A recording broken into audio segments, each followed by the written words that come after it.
2, 3, 4. There are times I wonder if I'm really alone. There are times I wonder if I'm true.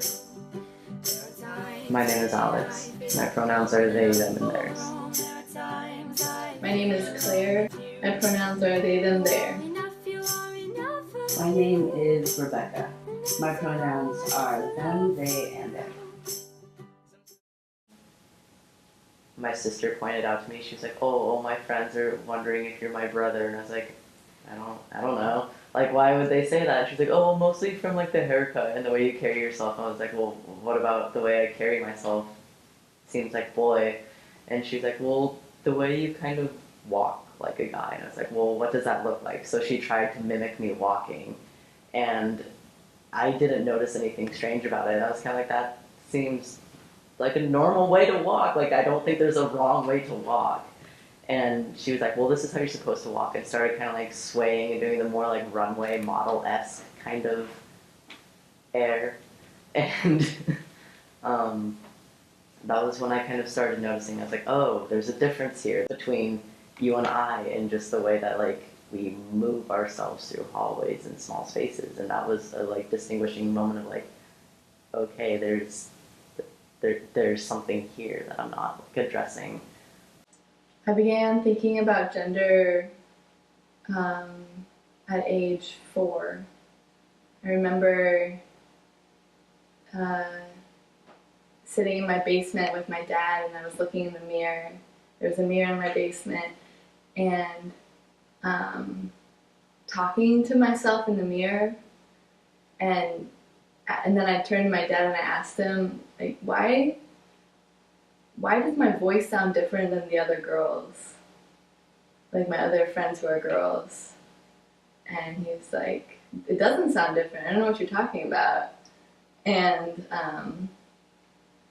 I knew, from that moment, I knew that maybe other people didn't see it in me, but I felt like there was a difference between me and my other girlfriends. And then growing up in preschool, like going to kindergarten, I would wanted to be a boy, and I refused to put on a shirt until I reached puberty, pretty much.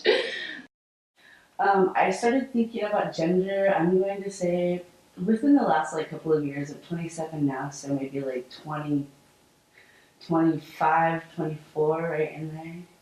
I don't feel like I really had the language for it before then. I have not actually really talked about my gender with my family. It's not something we ever really talked about, like growing up or anything. My grandma, growing up, used to tell me and my brother, you were supposed to be born the boy and you were supposed to be born the girl.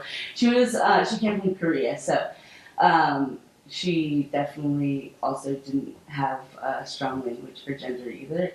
So it wasn't something that was like offensive to us, but I think back on it now because that was like, it's just like kind of funny to think about. But other than that, like I don't talk about gender with my family, and they've never really ever talked about it growing up. So I think that's kind of why I've just recently started thinking about it.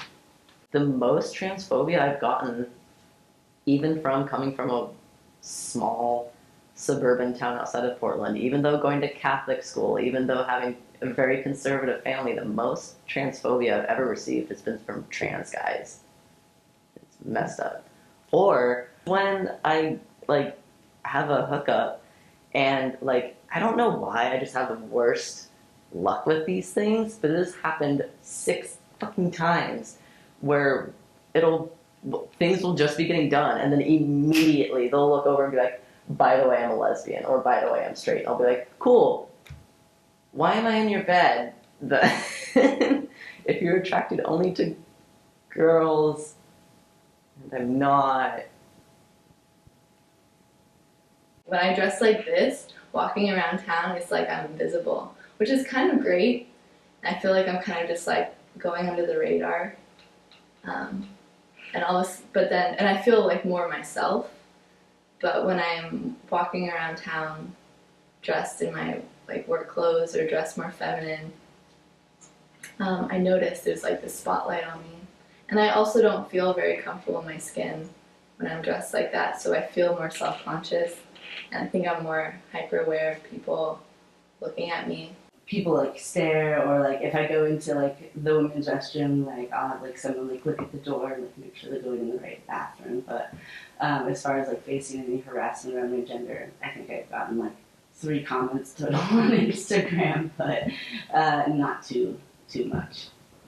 Every time I go into a public space, I feel a little not at ease because I know that I'm making other people uncomfortable by being myself and stretching their what they think a girl should look like. My main experience with dysphoria before I started testosterone was very much around my face and my hips and my voice. And I would often find that if I were in a classroom, I wouldn't speak. I didn't even know like dysphoria was a thing until the last like few years, and so I never really knew what I was feeling. And I used to be like a lot heavier too. So like before having any kind of like gender dysphoria, I definitely had like a lot of body dysphoria just around like weight and stuff. And then as I lost weight and started learning more about gender, like it kind of switched from like having like dysphoria about my weight to dysphoria about my body with like gender and stuff.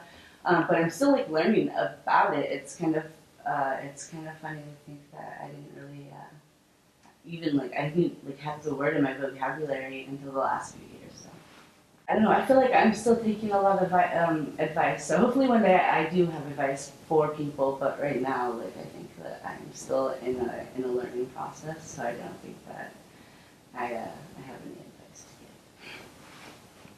Be what's comfortable for you. Be the defining feature of what takes you where with your journey of gender. I guess like don't let labels guide so much as if you feel like this is something that feels good and feels comfortable and makes you happy, focus on that rather than the label or the expectations or the options. Like just focus on what seems to match and what expresses you right rather than what fits a mold or a script. And you can really embrace your wholeness. You can open yourself up to all the love in the world. And you have more love for yourself too. And it's totally worth it.